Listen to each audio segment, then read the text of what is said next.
Hai hai hai, halo semua, saya Rizka Fauziana.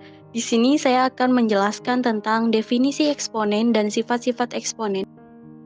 Sebenarnya, materi eksponen ini sudah kalian pelajari di kelas 9 loh.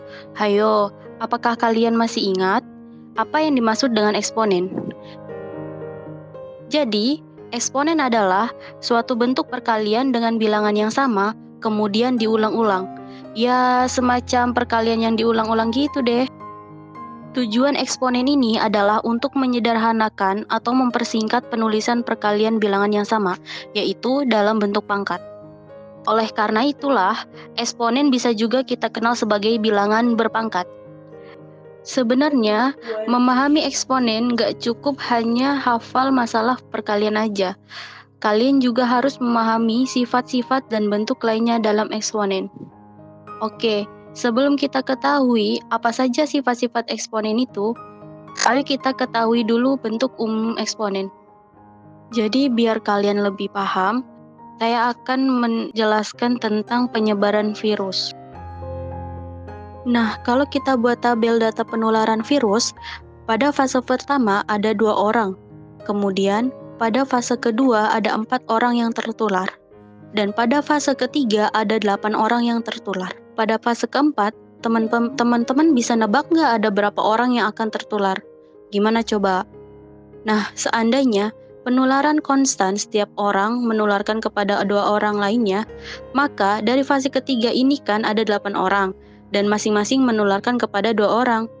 Maka 8 kali 2. Di fase keempat, itu berarti ada 16 orang yang terkena virus. Begitupun selanjutnya.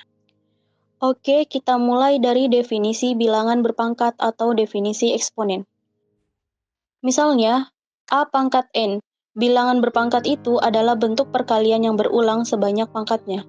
Jadi, kalau ini A pangkat N, ini berarti A kali A kali A sebanyak N faktor. Berikutnya, ada istilah yang perlu teman-teman ketahui masalah bilangan berpangkat. Ini A adalah angka yang dipangkatkan atau biasa disebut dengan bilangan pokok atau basis. Dan ini N adalah eksponen atau pangkat. Misalnya, 3 pangkat 4, basisnya berapa?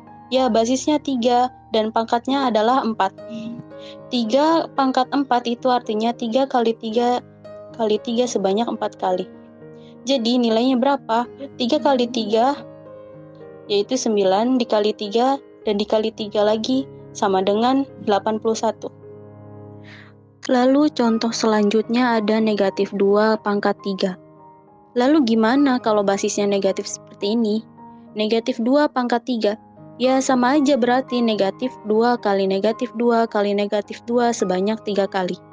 Negatif kali negatif itu positif ya, dan dikali lagi negatif. Jadi jawabannya adalah negatif ya teman-teman, berarti sama dengan negatif 8. Contoh selanjutnya ada setengah pangkat 4, berarti setengahnya dikali 4 kali. Berarti sama dengan 1/6. Oke, ini adalah konsep dari bilangan berpangkat. Ingat, bilangan berpangkat itu sama aja dengan bentuk perkalian yang berulang sebanyak pangkatnya ya, teman-teman. Nah, sekarang kita akan mempelajari sifat-sifat eksponen atau bilangan berpangkat. Sekarang kita mulai dari sifat-sifat bilangan berpangkat positif terlebih dahulu. Sifat yang pertama, kalau teman-teman menemukan bentuk perkalian yang basisnya sama, misalnya A pangkat M dikali A pangkat N, maka pangkatnya teman-teman bisa jumlahkan. Jadi, A pangkat M dikali A pangkat M sama dengan A pangkat M ditambah N. Ingat ya, basisnya harus sama, maka sifat ini bisa kita gunakan. Contoh lainnya yaitu 3 pangkat 2 dikali 3 pangkat 3, sama dengan 3 pangkat 2 ditambah 3 sama dengan 3 pangkat 5. Nah, selanjutnya kita lanjut ke sifat kedua. Kalau bilangan basisnya yang sama dibagi, maka pangkatnya dikurangi. Contoh, 5 pangkat 6 dibagi 5 pangkat 2. Ini sama aja dengan 5 pangkat 6 dikurangi 2, atau 5 pangkat 4. Oke, kita lanjut ke sifat ketiga. Sifat ketiga, kalau ada bilangan pangkat dipangkatkan lagi, maka pangkatnya bisa teman-teman kalikan. Contohnya yaitu adalah 5 pangkat 2 dipangkatkan 3. Ini sama aja nilainya dengan 5 pangkat 2 dikali 3. 2 dikali 3 berapa? Yaitu 6. Berarti 5 pangkat 6. Kita lanjut ke sifat selanjutnya. Kalau ada perkalian lalu dipangkatkan, isi yang ada di dalam kurung ini masing-masing harus teman-teman pangkatkan ke pangkat yang sama. Contohnya, misalnya ada 3 pangkat 2 dikali 5 pangkat 3 dipangkatkan 4, maka semua yang ada di dalam kurung ini dipangkatkan 4.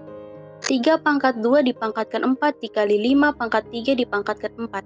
Berdasarkan sifat sebelumnya, 3 pangkat 2 dikali 4 sama dengan 3 pangkat 8. 5 pangkat 3 dikali 4 sama dengan 5 pangkat 12. Oke, kita lanjut ke sifat selanjutnya. Begitu juga untuk pembagian. Misalnya, A dibagi B pangkat N, maka yang ada di dalam kurung harus dipangkatkan terlebih dahulu. Jadi, A pangkat N dibagi B pangkat N.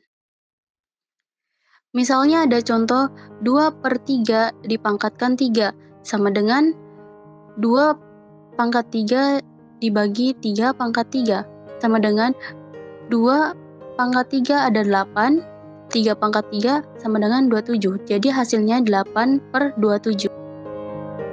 Oke, untuk sifat selanjutnya, gimana kalau sifatnya 0 atau negatif? Untuk bilangan yang berpangkat 0, berapapun basisnya atau berapapun nilai A-nya, asal nilai A itu sendiri bilangan real dan tidak sama dengan 0, maka hasilnya 1.